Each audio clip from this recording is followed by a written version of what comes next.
वक्रतुंड महाकाय सूर्यकोटि समप्रभ निर्विघ्नं कुरु मे देव सर्वकार्येषु सर्वदा नाम संकीर्तनं यस्य सर्वपापप्रणाशनं प्रणामो दुःखशमनस्तन्नमामि हरिं परं यं ब्रह्मा वरुणेन्द्ररुद्रमरुतस्तुवन्ति दिव्यैस्तवैर् वेदैः साङ्गपदक्रमोपनिषदैर्गायन्ति यं सामगा ध्यानावस्थिततद्गतेन मनसा पश्यन्ति यं योगिनो यस्यान्तं न विदुस्सुरासुरगणा देवाय तस्मै नमः।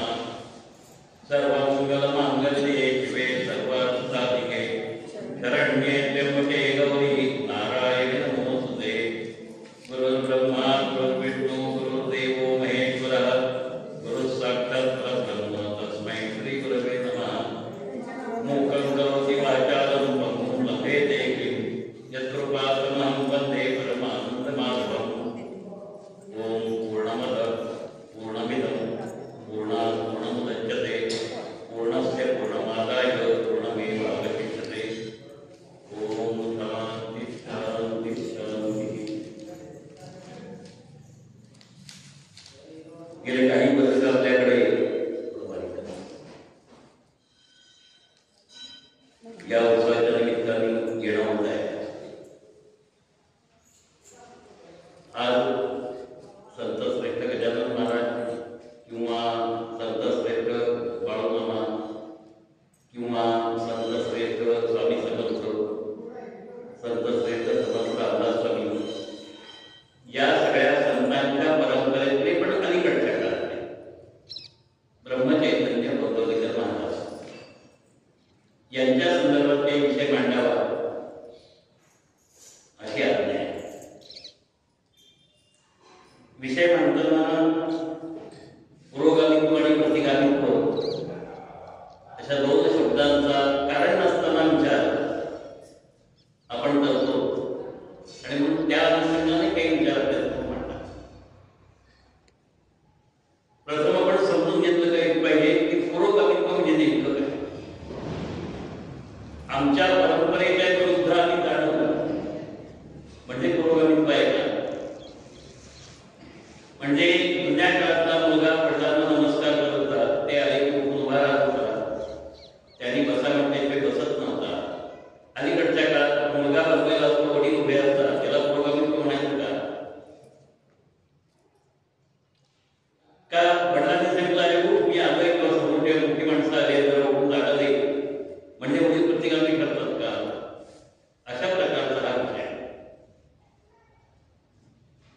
पुरोगामित्व हा विषय आपल्याकडे नाही। त्याचं कारण असं आहे, वेदपूर्व काळापासूनच नव्हे, त्या पूर्व काळापासून जो विचार आपल्याकडे मांडत आलेले आहेत ते सगळे लोक, मग तो वेगवेगळ्या ग्रंथांमधून असेल, वेगवेगळ्या संतांच्या माध्यमातून असेल, हा मनुष्याच्या जगण्यासाठी आवश्यक असणारा विचारच आहे। आणि ते जगत असताना मी कसं जगलं पाहिजे माणूस म्हणून, हा विचार या लोकांनी मांडलेला असल्यामुळे त्याला विरोध करणं म्हणजे प्रतिगामित्व आहे। तो विचार न करता सायन्सच्या विरोधात काहीतरी मांडलं म्हणजे आम्ही त्याला पुरोगामित्व म्हणायचं किंवा प्रतिगामित्व म्हणायचं, असा एक नवीन ट्रेंड अलीकडच्या काळात सगळीकडे पाहिला। म्हणजे आम्ही असं गृहीत धरलंय की आमच्या जुन्या संस्कृतीमध्ये किंवा संत वचनांमध्ये कुठेही विज्ञान मिथ्या नाही असं आम्ही गृहीत धरलंय।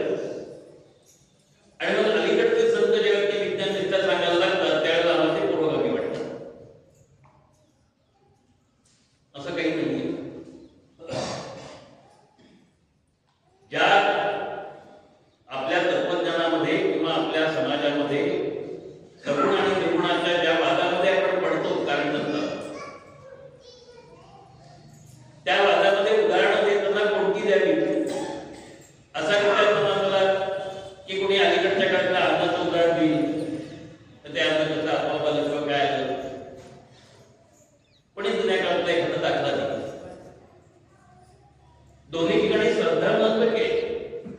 आता ही श्रद्धा पुरोगामी किंवा प्रतिगामी आहे का? या अलीकडच्या काळात काही लोक अंधश्रद्धा निर्मूलन नावाचा एक कार्यक्रम चालवतात।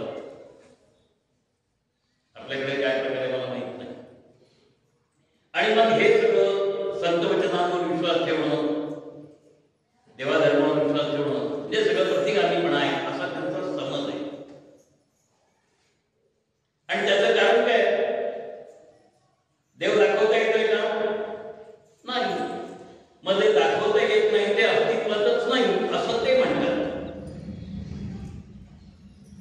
हे प्रश्न सगळ्या संतांना विचारले गेले, पण संतांनी दिलेलं उत्तर दडवून ठेवायचं. कारण तुम्ही आम्ही काही संत चरित्र वाचलं नसतं, संत वाङ्मयाचा अभ्यासही नसतो.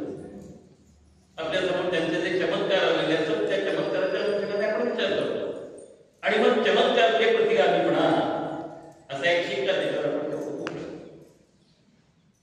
देव अस्तित्वात आहे का, असला तर तो मला दाखव असा प्रश्न मलाही लोकांनी विचारला. मी काही संत नाही, मला विचारल्यानंतर मी म्हणतो आहे अस्तित्वात. ते म्हणतात दाखव. मी म्हणतो दाखवायला हरकत काही नाही, पण तुम्ही कुठलंही कार्य करताना त्याचे काही नियम पाळता का नाही? म्हणजे काय म्हणाले? म्हणजे म्हटलं उदाहरण घेऊया. आपण जेवायला बसायचं ठरवलं तर आधी ताट ठेवलेलं आहे आणि मग ताटात पदार्थ वाढलेले आहे. आता कुठला पदार्थ आधी खावा, काय खावा हा व्यक्तिगत पातळीवरचा विचार आहे. पण निश्चितपणे कोणी आधी मिरची खाणार नाही, मीठ खाणार नाही.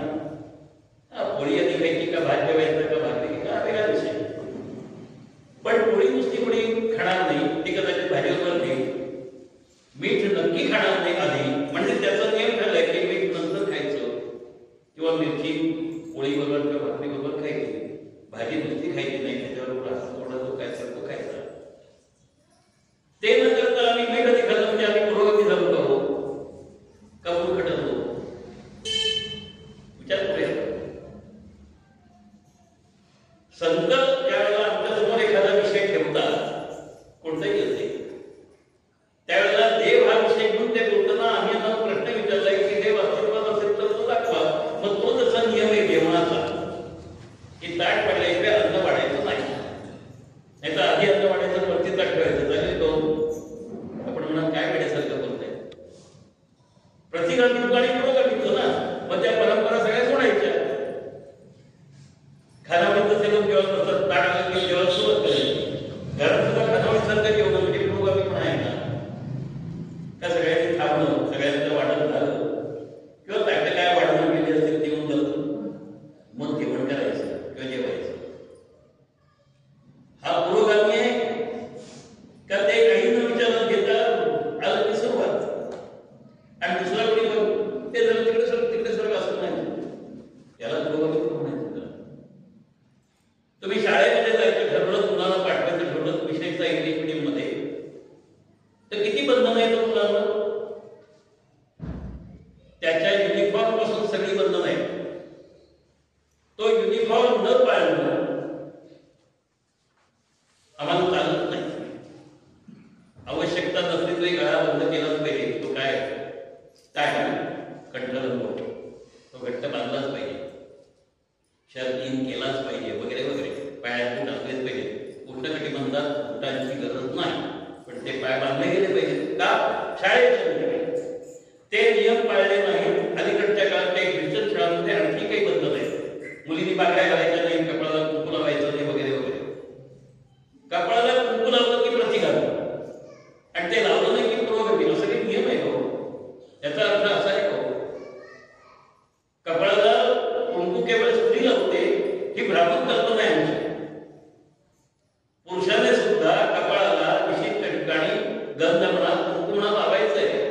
म्हणून पूजा करताना आधी ते लावायचं आणि मग पूजेला सुरुवात करायची. गुरुजी मंत्र म्हणतात लावताना.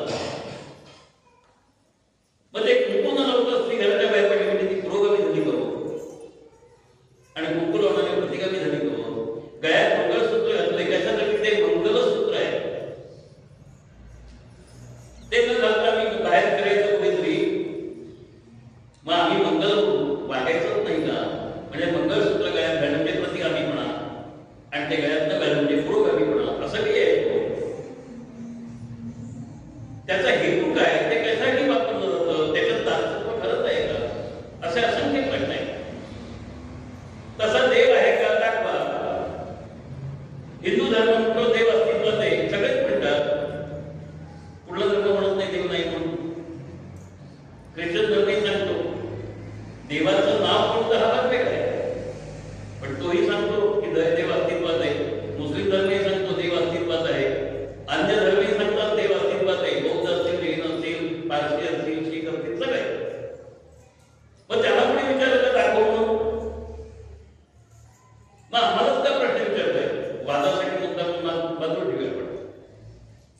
आत्ताच आपण विचार करूया देवाचं अस्तित्व कसं पाहायचंय. आपण नेहमी म्हणतो ना की आता सगळीकडे हवा आहे का नाही, आपल्याला दिसते का? मग दिसत नसताना सुद्धा हवा आहे. मग ती कोरडी आहे का दमट आहे, उष्ण आहे का थंड आहे, हवाला समजत आहे, पण ती आहे. म्हणून आपण हवा आहे असं म्हटलं आपल्या डोळ्यांना दिसत नसले तरी. शास्त्राने म्हणजे आधुनिक शास्त्राने विज्ञानाने व्याख्या केली. झाडाची पानं हलतात त्याला हवा म्हणतात. म्हणजे काहीतरी प्रतिमा समोर ठेवली तेव्हा हवेचं अस्तित्व मान्य केलं ना. मग आम्ही जर आमची प्रतिमा आमच्या समोर ठेवली, रामाची प्रतिमा आमच्या समोर ठेवली आणि म्हणले याला देव आहे, तर ते चुकीचं कसं?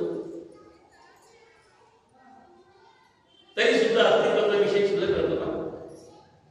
मी विज्ञाननिष्ठ लोकांना एक प्रश्न विचारतो, आपल्याला कदाचित आवडणार नाही, कारण पुरोगामीपणे प्रतिगामीत्व म्हणजे नेमकं काय मला कळलेलं नसतं ना. H2+O = वॉटर असं सायन्सचं एक इक्वेशन म्हणजे समीकरण. 2 हायड्रोजनचे घटक अधिक 1 ऑक्सिजनचा घटक म्हणजे पाणी तयार होतं. करून दाखवा, पाण्याची टंचाईच नाही होईल. एकत्र आणून दाखवा ना. अहो त्यांना एकत्र आणणारा कोणीतरी फॅक्टर आहे ना, कोणीतरी तिथे आहे ना की तो त्या दोघांना एकत्र आणतो. तो दिसतोय का तुम्हाला? पाण्याचं विघटन केल्यानंतर त्याचे 2 घटक सांगितले, 2 हायड्रोजनचे घटक आणि 1 ऑक्सिजनचा घटक एकत्र आले की पाणी निर्माण होतं. असं अर्थात बोलतो, पण एकत्र आणणं कोणी? तो एकत्र आणणारा दिसतोय का? नाही. मग त्याचं अस्तित्व मानल्याशिवाय जर आम्हाला पाणी निर्माण कसं होते सांगता येत नसेल, तो दिसत नसताना त्याचं अस्तित्व आम्ही मान्य करत असतो, तर आम्ही म्हणतोय आमचे संत म्हणतोय की ईश्वर अस्तित्वात आहे, त्याला काय करायचं? आहे उत्तर आपल्याकडे? कुठलाही प्रश्न सायन्स मधला काढून टाका, कुठलाही ठेवा बाजूला सायन्स. विज्ञान म्हणजे नेमकं काय? विपरीत ज्ञानाला विज्ञान म्हणायचं का विशेष ज्ञानाला विज्ञान म्हणायचं? समाज सोडवायचं कसं मराठी भाषेत माहित नाही आम्हाला काही.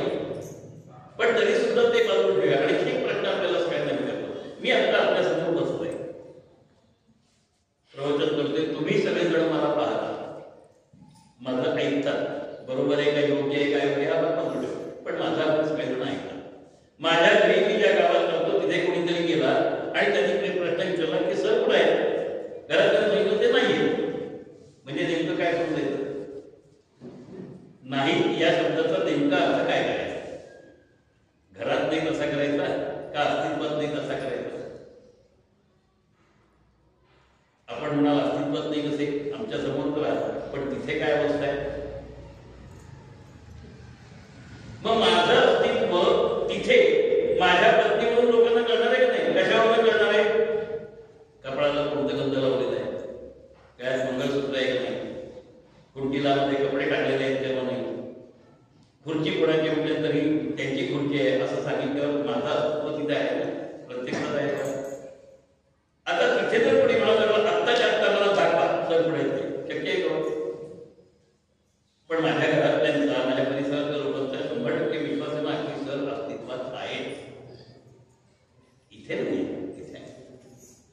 तसा परमेश्वर अस्तित्वात आहे, कुठे आहे?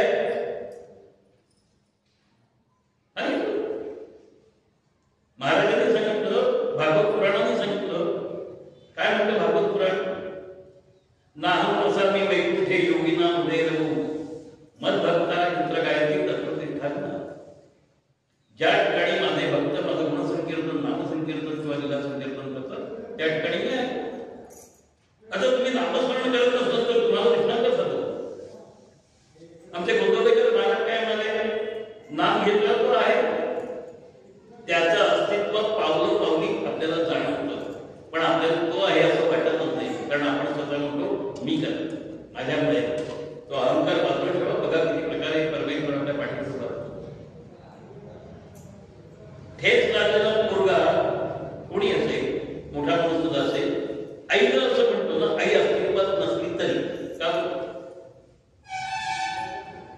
त्याच्याकडून आईला अशीच कळ येते ना बाहेर. आई अस्तित्वात नाहीये, त्याला इथे जे ठेच लागली तिथे आई. मग तसं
कीर्तन लावलं तरी चालेल, व्यवस्था झाली ना, आपल्याला ऐकायला मिळते, मला बोलायला मिळते, बारीक आवाजात बोललो तरी आपल्यापर्यंत आवाज पोहोच होते.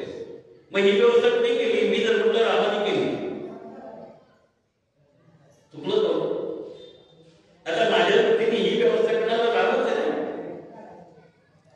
आपल्या वृत्तीने तो एक सामान्य माणूस असेल कदाचित, पण मंदिरामध्ये वेळ देऊन संयोजकांच्या सांगण्याप्रमाणे त्यावेळेला वेळ देऊन माईकची व्यवस्था करणं, बाकी सगळे बाजूला ठेवून विषय हे रामाच्या विषयामुळेच घडलं ना, मग त्याला नाकारायचं. चमत्कार घडत नसतात. चमत्कारांवर विश्वास ठेवा असं मी म्हणणार नाही, पण ते चमत्कारासारखंच घडतं. माझा स्वतःचा वैयक्तिक अनुभव बरोबर सांगतो, सांगू नाही का. पण महाराष्ट्र खूप मोठे, त्यांचे असे असंख्य अनुभव आहेत. किती अनुभव आहेत? मध्य समय महाराजांकडे यावं आणि सांगावं, महाराज मला शेवटची मुक्ती द्या. मग महाराजांनी मांडीवर तुला घ्यावं त्या व्यक्तीला, डोकं ठेवावं, काय देवबुद्धी सोडली का हो म्हणावं, आणखी नोकरी वेगळी. म्हणजे जणू काही महाराजांच्या मांडीवर प्राण सोडण्यासाठी ती व्यक्ती आपण झालेली व्यक्ती तुम्ही आम्ही करू का? कोणी जर म्हटलं सर तुमच्या मांडीवर पाय डोकं ठेवतो आणि मला मरू दे, मान्य करू का? आधी कसली भाषा करताय असं उलट म्हणू का? ज्या माणसाला कळलं मी मरणार आहे त्यांनी जर असं आशा व्यक्त केली, त्याच्यात चुकलं काय? आणि ते घडलं तर महाराजांनी काही विपरीत केलं तो, महाराजांनी त्याला जिवंत ठेवायला पाहिजे ना? नाही. जे मला सतत युक्त आहे, अनन्य चिंतयतो माम येजना परिवासते देशात विद्यानियुक्तानां योगक्षेमं वहाम्यहम्. जे माझ्याशी अनन्यपणे जोडले गेलेले, जे महाराजांशी असे जोडले गेले होते, त्यांनी ज्या ज्या वेळेला महाराजांचं स्मरण केलं त्या वेळेला महाराज त्यांनी साक्षात पाहिले. आता हे पाहिलं म्हणजे काय? महाराज ते घर सोडून गेले होते? नाही, हो जायची गरज पण नाही. जसा सूर्य सगळीकडे दिसतो, चंद्र सगळीकडे दिसतो, तसे भक्तांना महाराज सगळीकडे दिसत होते. आम्ही त्याला चमत्काराचं स्वरूप दिलं आणि मग आम्ही त्याच्यात अडकलो. मनोवेग म्हणजे काय मला माहितीच नाही. मनाच्याही पलीकडे जाऊन वेगवान गोष्टी अस्तित्वात असतात हे आम्हाला कळतच नाही. आणि म्हणून मग आम्हाला या गोष्टी चमत्कार वाटतात. हे चमत्कार बाजूला करून महाराजांचं चरित्र पहिलं, त्यांच्या वचनांकडे लक्ष दिलं तर आम्हाला कळेल की अत्यंत महत्वाचा सगळा विषय जो आहे आमचा विद्वान मॅथला, तोच महाराजांनी आपल्या समोर ठेवला. मग आम्ही कुठल्या प्रसंगाकडे कसं पाहायचं? लहानपणी महाराजांचा असा प्रश्न निर्माण झाला की मला गुरु पाहिजे. आता गुरु करावा किंवा नाही हा वादाचा मुद्दा आहे. काही जण म्हणतात गुरु करण्याची गरज नाही, काही म्हणतात गुरु केल्याशिवाय मोक्ष नाही. प्रत्येकाचा बघण्याचा दृष्टिकोन आहे. जसं एखाद्याला मिरची तिखट लागेल, एखाद्याला म्हणत नाही फारशी तिखट नाहीये, साखर गोड लागेल, ताप आलेल्या माणसाला ती कडू लागेल. प्रत्येकाच्या प्रकृतीचा त्याच्यावर होणारा जो परिणाम आहे त्याच्याप्रमाणे तो पदार्थ गोड आहे का कडू आहे, तिखट आहे का गोड आहे, ते ठरणार आहे. तसं महाराजांची वचनं जी आहे, अनेक प्रकारची वचनं आहेत, अनेक प्रकार. त्या वचनांचा मागोवा घेतल्यानंतर आपल्या लक्षात येईल की हे आपल्या दैनंदिन जीवनात घडतंय. मी मगाशी म्हणालो माझं वैयक्तिक अनुभव परवाच आहे म्हणून सांगायचं. मी माझ्या गावात जवळजवळ 126 किलोमीटर दूर अंतरावर कोर्टामध्ये फायनल अर्ग्युमेंटसाठी गेलो, अंतिम युक्तिवाद. त्याच वेळेला मला तिथून जवळजवळ 150 किलोमीटरवर कीर्तन करायला कोणी या म्हणून आमंत्रण होतं. समर्थ रामदास स्वामींच्या समोर त्यांच्या बाजूला जाऊन कीर्तन करायचंय. संध्याकाळी 5 वाजता कीर्तन करायचं, 4 वाजता. 11 वाजता कोर्टात जायचंय. तिथलं उतरून 150 किलोमीटर प्रवास करून कीर्तनाला यायचंय. कितीही लवकर म्हटलं तर तरी 3.5 ते 4 तासाचा प्रवास होतो. म्हणजे 12 वाजता मी कोर्टातनं निघाला असं 4 वाजता पोहोचलो होतो आणि कोर्टात अंतिम युक्तिवाद होता. माझ्या मनात इच्छा निर्माण झाली, महाराज भाऊले म्हणा, समर्थ भाऊले म्हणा, आपण नाव कोणतेही महाराजांचं घ्या, की मला कीर्तन जर ज्यांनी ठरवलं होतं त्यांना मी सांगितलं अवघड आहे, मी पोचलो तर होईल, नाही तर होणार नाही, तुम्ही वाट पाहू नका, तुमचे पुढचे कार्यक्रम असतील ते सुरू करा. 11:03 मी कोर्टासमोर उभा राहिलो आणि 11:15 कोर्टाने सांगितलं आज हा कार्यक्रम म्हणजे युक्तिवाद होणार नाही, पुढच्या तारखेला तुम्ही जायला हरकत नाही. आणि मी 3:30ला कीर्तनाला उभा राहिलो. हे कसं घडलं? मी काही केलं तर मी काहीच नाही केलं, पण अंतरामध्ये असा विचार होता की नाही, मला समर्थांच्या पादुकांसमोर कीर्तन करायला संधी मिळते. कसलीही व्यवस्था नाही, तबला नाही, पेटी नाही, काही नाही, काही नाही, पण रामदासी संप्रदायाच्या पद्धतीचं कीर्तन तिथे करायचं आहे. हे कशामुळे घडलं? नामस्मरण, गुरुचिंतन म्हणा, परमेश्वराचं चिंतन म्हणा, त्याला नाव आपल्याला जे द्यायचं असेल पण ते नाव देताना त्याच्या मागे ते चिंतन आहे, संकल्प आहे की मला हे करायला मिळालं पाहिजे. तो संकल्प महाराज महत्वाचा मानतो. आम्ही संकल्प करतो का? 5 वाजता प्रवचन सुरू होणार असेल तर 5 वाजता वाटेल तरी मला मंदिरात सगळं व्हायलाच पाहिजे 5 मिनिटं आधी, असा संकल्प मी आदल्या दिवशीपासून सतत केला तर मला खात्री आहे 5 मिनिटं आधी आपण नक्की प्रवचनाच्या ठिकाणी या, कीर्तनाच्या ठिकाणी या, जपाच्या ठिकाणी या, भजनाच्या ठिकाणी या. पण आम्ही काय करतो, 5 वाजता जायचं असं की 4:15 वाजले, आता चला चहा घेऊया आणि मग करूया. मग तो चहा घेईपर्यंत 5 पासून जातात आणि उशीर झाला की बघा प्रत्येकाचा अनुभव. कोणी चहासाठी जमेल, कोणी भूक लागली म्हणून, किंवा कोणीतरी यायचंय म्हणून. म्हणजे आमच्या दैनंदिन जीवनामध्ये स्वतःच्या स्वार्थासाठी, त्या स्वार्थाच्या पूर्णतेसाठी आमच्याकडे भरपूर वेळ आहे. पण परमेश्वराच्या दरबारात जायचं असेल तर आम्ही संकल्प करून वेळ ठरवलेलीच नाही. शाळेची वेळ ठरलेली आहे, ऑफिसची वेळ ठरलेली आहे.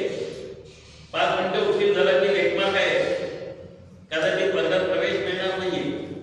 सिनेमाची वेळ ठरलेली आहे, वेळेवर नाही पोहोचलो थिएटरमध्ये तर कदाचित पहिला भाग निघून जाईल. म्हणून एक जाहिरातच आहे सिनेमाच्या बाबतीत, सुरुवात चुकवू नका आणि शेवट सांगू नका. कारण सुरुवात चुकवली तर काय करणार नाही आणि शेवट आपण मूर्ख ठरलो हे तर लोकांना कसं सांगायचं, म्हणून सांगायचं. कारण सिनेमा सगळा माल मसाला एकच असतो, वेगळं काही नसतं, नाव बदलली की झालं. मग अशा परिस्थितीमध्ये त्या सगळ्यांची वेळ आम्ही पाहिली. मग प्रवचन, कीर्तन, भजन असेल, पूजन असेल, त्याची वेळ जाते. कारण परमेश्वरासाठी आपल्याला काहीतरी करायचं आहे, त्याच्यामुळे आपल्याला अस्तित्व आहे, हा विश्वास आमच्याजवळ आहे. आता विविध प्रकारचे विधी सांगितले, जसं नवविधा भक्ती सांगितली, श्रवणम, कीर्तनम, विष्णुस्मरणम, पादसेवनम, अर्चनम, वंदनम, दास्यम, सख्यम, आत्मनिवेदन. त्यातलं आम्हाला काही कळत नाही. कला होतं हरिकीर्तना, म्हणजे कलियुगामध्ये नामस्मरण भक्ती सांगितली. मग नामस्मरण करताना सांगण्याला सांगितलं एकदा केव्हा केलो, मग आम्ही एकदा नामस्मरण करतो, पण कोणाचं? आपण म्हणाल की आम्ही आमच्या इष्टदेवतेचं नामस्मरण करतो. मुळात इष्टदेवता कळले हो, महाराज प्रत्येकाला वेगवेगळा मंत्र देत असत. महाराजांचं चरित्र काढून पहा. एखाद्याला श्रीराम जय राम जय जय राम हा मंत्र द्यायचा, एखाद्याला ओम नमः शिवाय हा मंत्र द्यायचा, एखाद्याला कुलस्वामिनीचा मंत्र द्यायचा, असं करत असत. सगळ्यांचे गुरु एकच महाराज, मग प्रत्येकाला वेगवेगळा मंत्र का?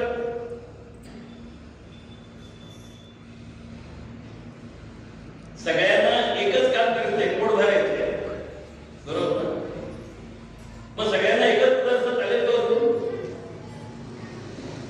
तिथे विविध प्रकारचे पदार्थ का? एकाला भाजी असेल, एकाला पोळी असेल, एखादा भात असेल, एखाद्याला आणखी काय श्रीखंड असेल, आवडीचा पदार्थ. हे वेगवेगळं का?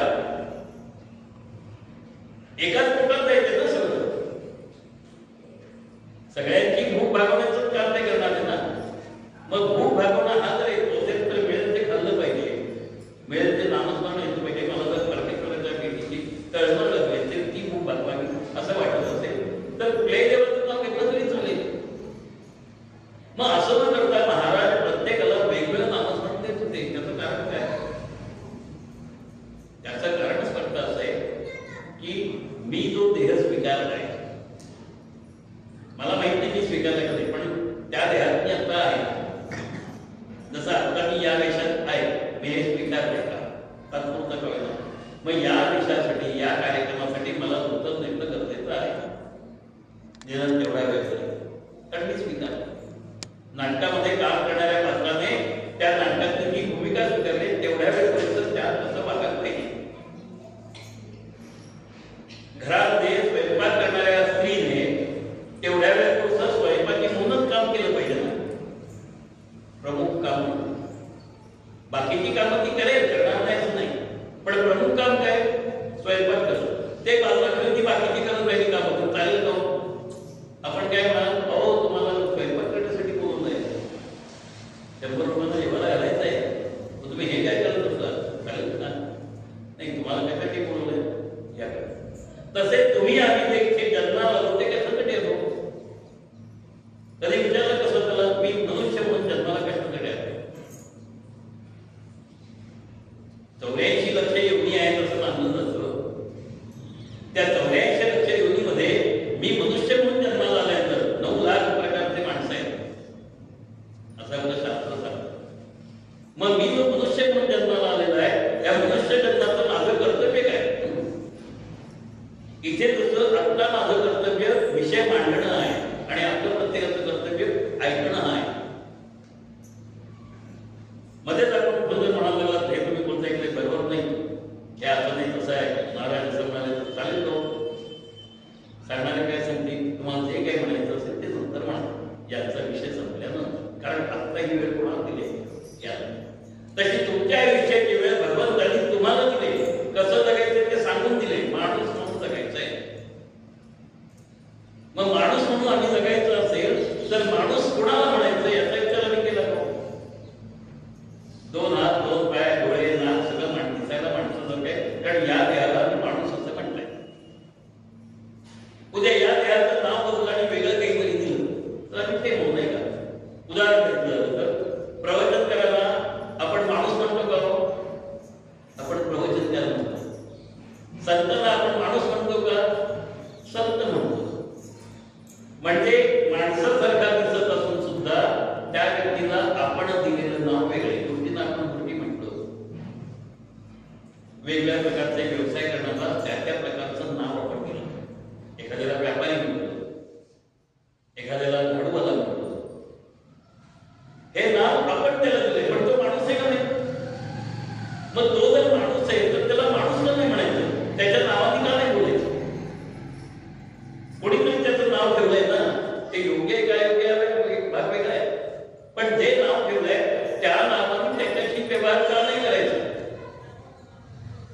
मग त्या नावाने त्याच्याशी एखाद्याने व्यवहार केला तर त्याला प्रतिगामी म्हणायचं का पुढोगामी म्हणायचं? काय म्हणायचं? काय मनुष्य म्हणून मला देह मिळालाय. महाराजांचं सांगणं काय की आपण माणसं नाही समजून घ्या. मग माणसाने माणसासारखं वागायला पाहिजे. म्हणजे नेमकं काय? दुष्काळ पडलेला आहे, दुष्काळामध्ये माणूस म्हणून माझं कर्तव्य काय?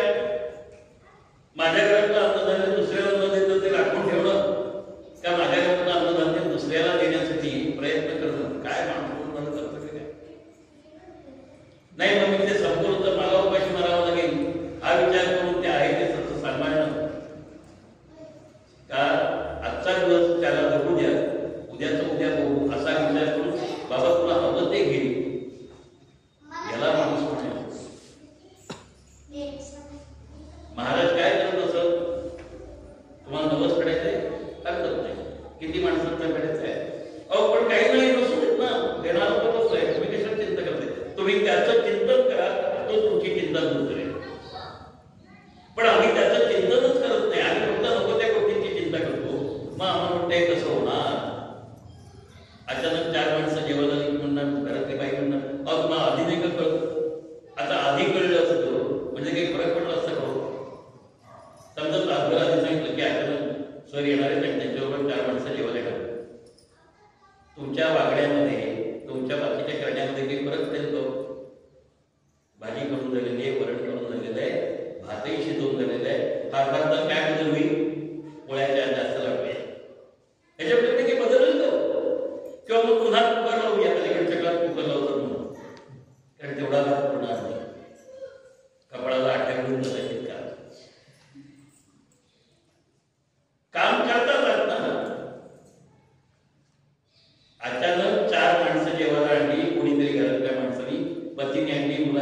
काय आणखी कोणी येणार बाबा तुम्ही अचानक आलेल्या माणसांसाठी अन्न शिजवतात आहात ना, मग ते कपाळाला आठ्या घालून शिजवण्यापेक्षा कपाळाला आठी न घालता आनंदमध्ये शिजवलं तर ते चांगलं नाही हो. कारण ते तो माणूस बाहेरचा येत असताना आपल्या त्या माणसाला थोडं सुख घ्यायचं एवढं कसं तुम्हाला कळत नाही, आम्हाला सगळा व्यवहार सांभाळावा लागतो, हे नाही ते नाही असं अशी बडबड करणं योग्य का? काहीही न बोलता काम करायला सुरुवात करणं, त्याला बोलवणं आणि सांगणं की बाबा रे याचा काही विषय आहे. एक गंमत सांगतो आपल्याला अनुभव आहे. एके ठिकाणी लग्नाचा विषय होता. लग्नाचं जेवण ठरलं, कारण दोन्हीकडची माणसं येतात जेवायला होतात. वराकडच्या लोकांना सांगितलं होतं आमची 400 माणसं जेवायला येते. ठरलेलं आहे ना, आपल्याकडे माहिती आहे आपल्याला पंक्ती फार मोठ्या असतात, आपल्या 100-200 माणसं सहज असतात, एरवी कोणी भेटायला येईल असं नाही. पण लग्नामध्ये जेवण मिळालं की वाटेल ते असतं, काय असतं ते मी बोलत नाही, आपण समजून घ्या. 400 माणसं जेवायला येतात. निरोप आला कधी 400 माणसं जेवायला येतात म्हणून सकाळी प्रत्यक्ष लग्नाचं ठरलं त्यावेळेला माणसं अगदी 100 येतील असा विषय होता. आणि प्रत्यक्ष लग्नाच्या दिवशी 400 माणसं जेवायला येतात. आता वराकडच्या 400 माणसांचा स्वयंपाक तर करायला पाहिजे. वधू घरी आई वडील हाताशी आता करायचं काय, नाही तर लग्न मोडायचं.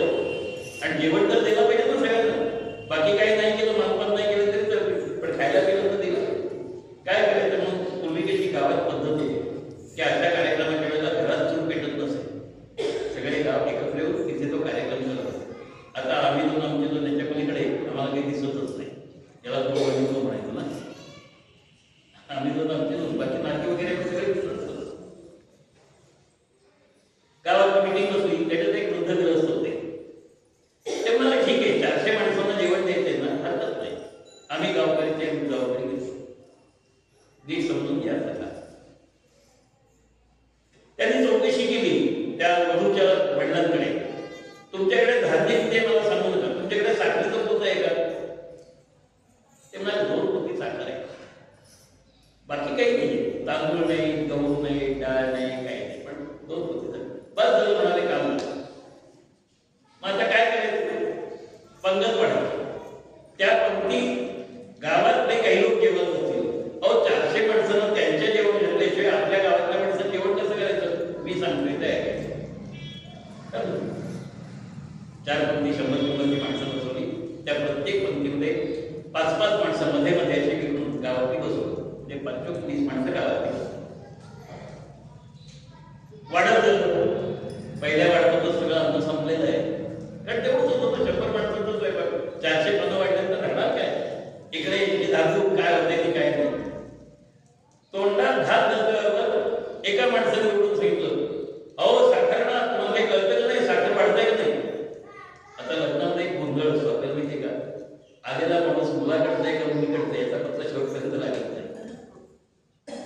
तो मुलीकडचा पण सुरडला साखरा, त्याचा ऐकल्यावर दुसऱ्या पंक्तीतला, अहो हे काय तुम्ही बाकी सगळं वाढले पण साखर कुठे वाढले? वधू पित्याला आधी सांगून ठेवलेलं होतं. आपल्याकडे ती जमिनी म्हणतो आपण त्याला, आपण काय म्हणतो मला माहिती नाही.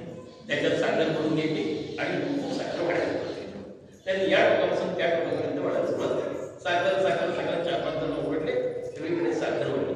आता एवढी साखर दिवसाला खाल्ल्यानंतर पुढे पुढे जेवण करू बरं ते टाकता येत नाही. 400 माणसं जेवली, 400 माणसं जेवली. आता चमत्कार आहे का? मानला तर आहे ना, 100 माणसांचा स्वयंपाक 400 माणसांना पुरला आणि सगळे तृप्त झाले. कारण साखर मागितली की साखर वाढायची, बाकी काही नाही. आमच्याकडे साखर नाही असं तुम्हाला वाटतं काय? असं वर म्हणायचं तो म्हातारा समोर वारायला, तुम्ही काय आमच्या माणसांना दरिद्री समजता का काय? आमच्याकडे भरपूर साखर आहे, मग लागेल तेवढी साखर देतो. अरे वाढा रे. बरं आपल्याला माहिती आहे खेडेगावातल्या लोकांचं वाटतं कसं असतं ते मी सांगायला पाहिजे नाही. ते बारीक बारीक चमच्याने नाही वाटत, ते बीज घेतील पोततील.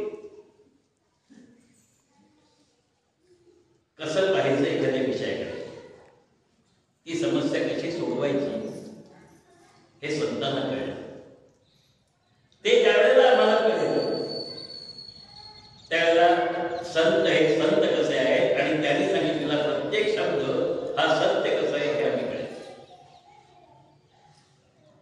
आम्ही पुरोगामी व्हायचं म्हणजे नेमकं काय करायचं? टिक फॉर टॅक म्हणजे जशास जी गोष्ट तुम्ही करता, जो विचार तुम्ही मांडता, तो विचार जुनाच विचार आहे, नवीन नाही विचार.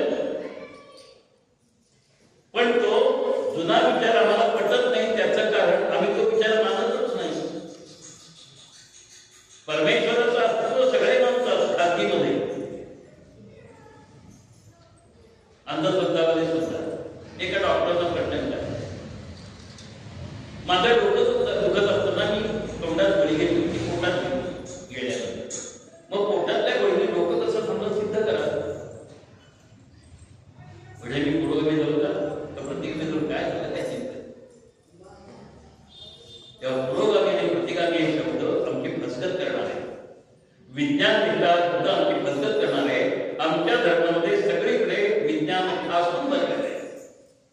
एक उदाहरण सांगा, तोंडात घास घालण्यापूर्वी हातावर थोडंसं पाणी घ्यावं आणि ते दात न लावता प्यायचं. त्याला आपण आचमन असं म्हणतो. अलीकडच्या काळात आचमन हा शब्द कळत नाही म्हणून पाणी प्यायचं म्हणजे सांगतात पूजेच्या वेळेस. हे कशासाठी हो? त्या लोकांना वेळ लागतो म्हणून. त्यांना काही कळत नाही कारण ते इंग्लिश शिकलेच नाही.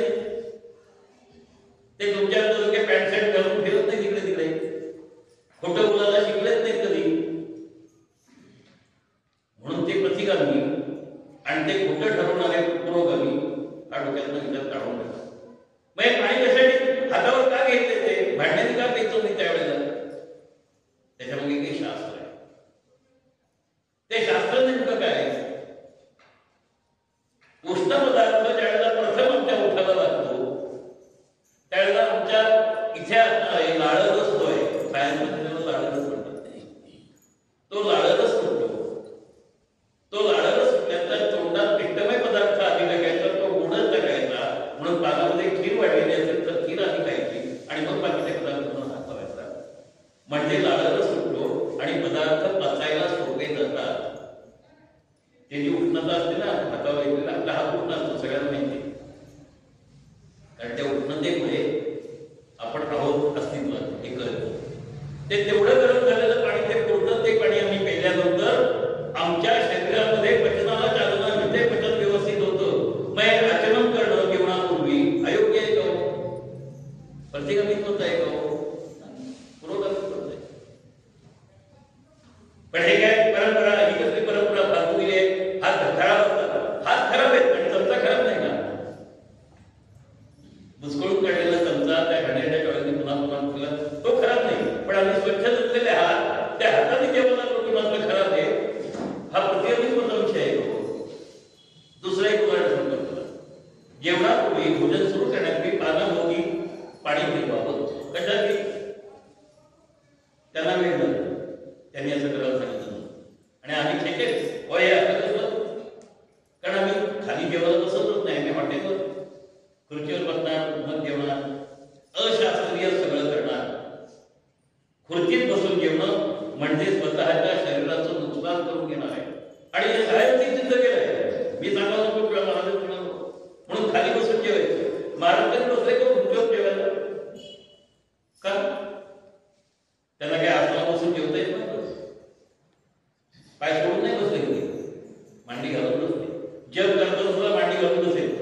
कदाचित अर्ध पद्मासन असेल, कदाचित पूर्ण असेल. पण का? त्याच्यामागे काही सायन्स आहे. ते पाणी फिरवताना आजूबाजूला जे जंतू असतात ते जंतू त्या पाण्यावर थांबतात, आमच्या ताटात येत नाही. म्हणजे आमचं ताट, आमचं अन्न शुद्ध राहण्यास मदत होते. म्हणून ते करायचं. बाजूला काहीतरी चित्रा होती म्हणून ठेवायचे, म्हणजे अन्न काढून ठेवायचे. त्याच्यामध्ये कोणता केवढा मोठा पारमार्थिक विचार आहे. अन्न फेकून देणं नव्हे ते.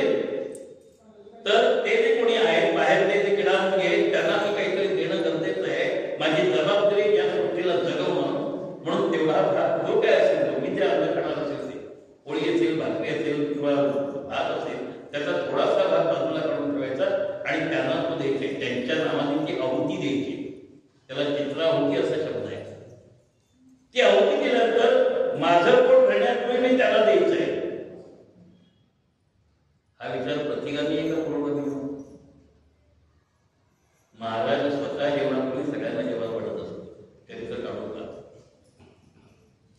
भक्तांनी आग्रह केला तरी ते काय म्हणत असत, मी जेवण्यापूर्वी सगळे जेवले. स्वतः वाढत असत. आम्ही महाराजांना काय सांगतो, महाराज तुम्ही तिकडे बसा, आम्ही वाढतो की तुम्ही जसं वाढलंय तसं मीही वाढलं पाहिजे. तुम्ही माणूसात, मी तुमचं एक सामान्य माणूस आहे, माझे पाय कायम जमिनीवर. ही भावना घेऊन ज्यावेळेला आम्ही येतो त्यावेळेला त्यातलं शास्त्र आम्हाला कळतं आणि तो शास्त्रीय पद्धतीने वागतो. तो कायम पुरोगामीच असतो, तो प्रतिगामी कधीही नसतो. आणखी एक प्रसंग जेवणाच्या संदर्भात सांगतो. गरम गरम भात असतो, त्या भातावर तूप वाढलेलं असतं, गरम वरण वाढलेलं असतं आणि लिंबू वेळलेलं असतं. त्यावेळेला सूक्ष्म अशा वाफा निर्माण होतात. अन्न पदार्थ घेण्यापूर्वी आपला असा एकदा उलपडा आणि एकदा उलटा असा त्याच्यावर धरायचा असतो, म्हणजे आपल्या हातावरचे जंतू असतात. कारण ते लिंबू ऍसिड आणि गरम पाणी याच्यामुळे पदार्थामुळे त्याचं ऍसिडेशन मोठ्या प्रमाणात ते ज्वलन होतं. ते ज्वलन झालं की आपल्या हातावरचे जंतू मिळतात, मरतात आणि मग आम्ही अंतर्गत करतो. हे वाईट आहे का? चमचा असं करून चालेल का हाताने करायला पाहिजे? मग आम्ही चमच्याने जेवण म्हणजे पुरोगामी का हाताने जेवण? सगळीकडे सायन्स असून धरलंय. हे सायन्स महाराजांना आत्मसात झालेलं होतं, पण यातल्या अनेक गोष्टी तुम्हाला कदाचित करता येणार नाही, संपूर्ण मंत्र म्हणता येणार नाही. मग काय म्हणायचं, नामस्मरण करा सांगतो. कारण मी एके ठिकाणी प्रश्न विचारला, गडावर गेलो होतो, सज्जन गडावर, कुठल्या काही लोकांना प्रश्न विचारला. म्हटलं एक सामान्य प्रश्न तुम्हाला विचारला, गोविंद म्हणजे काय? गोविंदाला आपल्याला माहिती नसतं काय अर्थ आहे. आपण म्हणा गोविंद म्हणजे कृष्ण नाही. कृष्णाला गोविंद म्हणतं ते बरोबर आहे. जसं मगाशी सांगितलं, कोणी एखाद्या माणसाला पती म्हणेल, कोणी पिता म्हणेल, कोणी भाऊ म्हणेल, माणूस तोच आहे. पण प्रत्येकाचं त्याचं नातं वेगळं आहे. तसं कृष्णाची नावं अनेक आहे, सहस्र नाव आहे. पण गोविंद या नावाचा अर्थ काय?